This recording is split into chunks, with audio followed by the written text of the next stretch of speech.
4.15 부정선거의 정신적 기원에 대하여 말씀드리겠습니다. 지금의 한국 정치는 20-30년 전 한국 현대사를 살펴봐야 이해가 될 수 있다. 광주민중항쟁 관련 광주 시민의 수건인 강경진압 주권자 전두환 처벌의 전두환 재판이 벌어지자 충청도의 보수 우파 좌장인 김종필 씨는 이러한 이야기를 했다. 하나하나 무너지면서 대한민국 현대사 전부가 허물어질 것이다. 반공을 지향하는 유교당파가 있고 친공을 지향하는 유교당파가 있다. 이렇게 가정하고 보면 이해가 쉽다. 한국 사회는 민주화란 이름의 적법 절차로서 민주주의 발전보다는 반공당파의 귀족들을 사회 제도권에서 몰아내는 유교 정쟁 방식이 나타난 것이다. 그러한 몰아내기는 사회 분위기와 일치가 됐다. 조선 후기 노론 독재는 온 세상을 노론학문 도배질과 일치가 되는 것과 같은 이치다.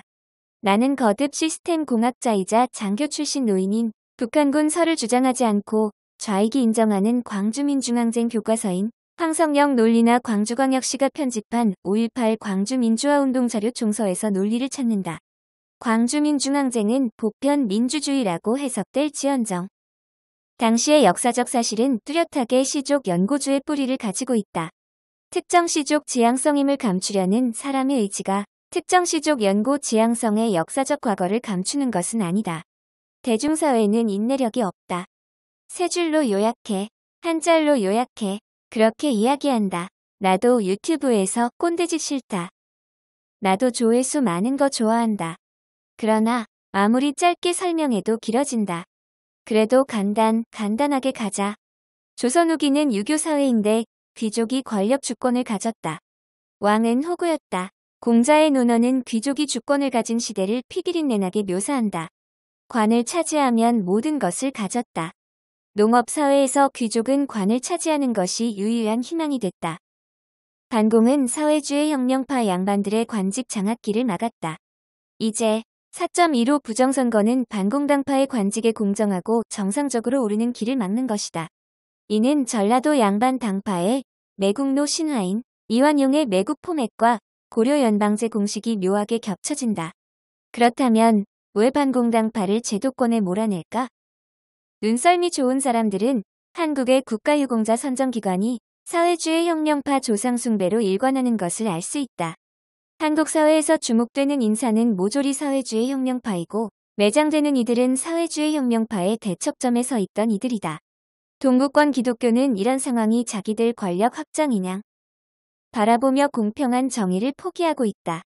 물론 조갑재 씨는 이승만과 박정희를 앞세워서 강성 반공 드립을 한다. 외형상 우파가 살아서 존재하는 것 같은 착각을 일으킨다.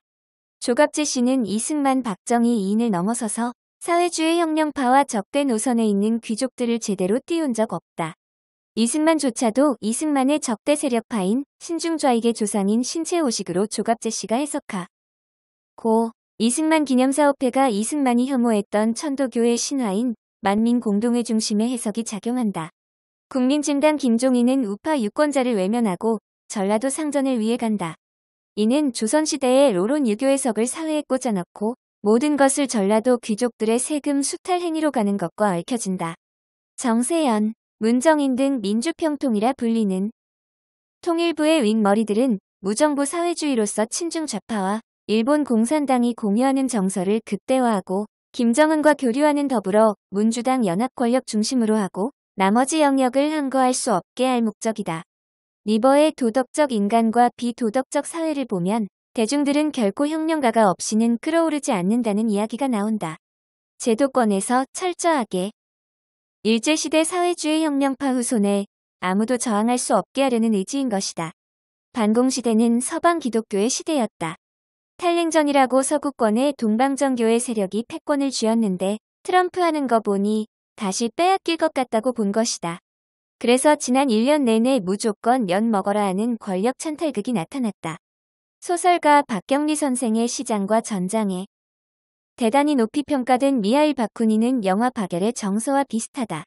미국의 부정선거의 이면의 대결은 기독교 세계관의 차이인데 한국은 사고방식이 매우 달랐다. 세계 패권과 귀족의 거대한 부의 획득의 상관성이 이어진 것이다. 한국의 친중 세력은 곧 대한민국 건국 반대 세력에 속하되 휴전 이후의 졸지에 한국 국민이 된 이들이다. 이들은 대한민국 국민이 깜짝할 수 없게 대한민국을 해체하려는 의도인 것이다. 남북화해나 평화 운운은 전부 핑계다. 중국 공산당에 합력하여 존재한 수백 명 정도의 항일 사회주의 세력도 존재한다.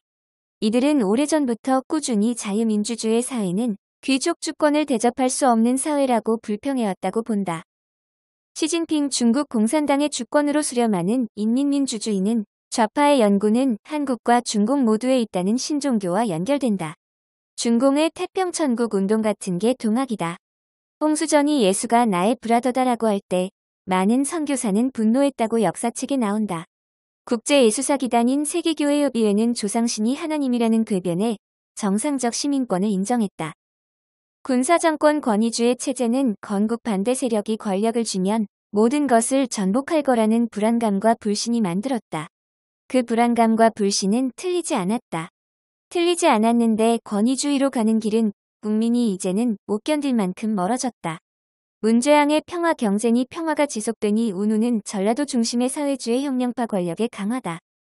권력을 빼앗기면 사회주의 혁명파가 다 바꿀 거야 라고 고민하던 이들은 권력을 빼앗기면 반공 세력이 다 바꿀 것이야 하고 고민하고 있으니 고민하기 전에 이완용 정신 이어받아서 망가뜨리자는 발상인 것이다. 레닌의 사회주의 혁명론도 권력을 쥐면 전통을 무시하고 권력자 마음대로 하겠다는 중국 문명식 왕조 개념으로 해석될 수 있다. 건국 반대운동 세력으로서 처절한 지하운동을 벌인 이들과 일제사회주의 운동 당시에 같이 운동했으나 제도권으로 들어온 이들은 서로 나뉘며 행동하다가도 기회가 있으면 합친다. 문제는 이러한 이중성을 가진 이들은 신뢰를 할 수도 없고 불신할 수도 없어진다. 시족 사회 분위기로 모든 게 흐르니 안 입고 오면 자기 편 넣어라 하는 식으로 이어진다. 국제망신 운운하며 덮어버리자는 것은 국가주의 시대의 진실을 설포하는 민주화운동의 국제 추구 세력을 불편해하던 국가주의 세력과 붕어빵처럼 닮아있다. 한국교회는 천만 기독교라 해도 전체 인구 20%다. 제도권 신앙이 전 인구의 절반 수준이다. 나머지 절반이 완전한 신앙 없음이 아니었다. 권력을 쥔 귀족과 그 직계 식솔의 자유가 전 국민의 자유는 아니다. 국가주의는 국가권 위주의로 반론을 차단하는 것이 문제라면 좌파 독재는 의사와 표시의 불일치 남발로 정치권이 국민을 기망하는 것의 남발이 문제다. 게다가 우파 사회에는 공인된 제도권 먹물을 거의 전멸시켰다. 반박을 제대로 못하고 관리되는 패잔병 영역으로 하려는 전략이다. 일제시대 사회주의로 연대했다가 대한민국 시대 이후에 자유민주주의에 종사하다가 결정적 순간에만 연대하는 이들은 연대하고 나서 좌파에 사냥당하는 일이 반복되고 있다. 결국 이 쳇바퀴를 깨야 산다. 한국의 현행법 기준으로 하는 좌파 청산이 아니라 군사정변 같은 혁명적 상황의 권력 남용의 좌파 청산은 이 쳇바퀴가 깨지지 않는다. 좌파 독재의 모든 기원은 결국은 기독교 민주화운동 문서의 사기다. 양명학 계열의 사대부로서 조선시대식 권력쟁탈 의도이면서 동구권 기독교와 MOU 관계로 에큐메니칼 기독교라 사기를 친 것이다. 세 줄 요약. 4.15 부정선거 1987년 김대중 진영 해방공간 건국반대운동 일제시대 공산주의 운동 2. 조선시대 사대부들의 관독점 야역 3. 건국반대운동 속한 귀족의 영구 권력 유지 위하고 왕국과 미국이 모두 이들을 꼼짝 못하여 좌익 집계 시족들의 무한 행복과 나머지의 무한 슬픔. 구독, 좋아요, 알림 설정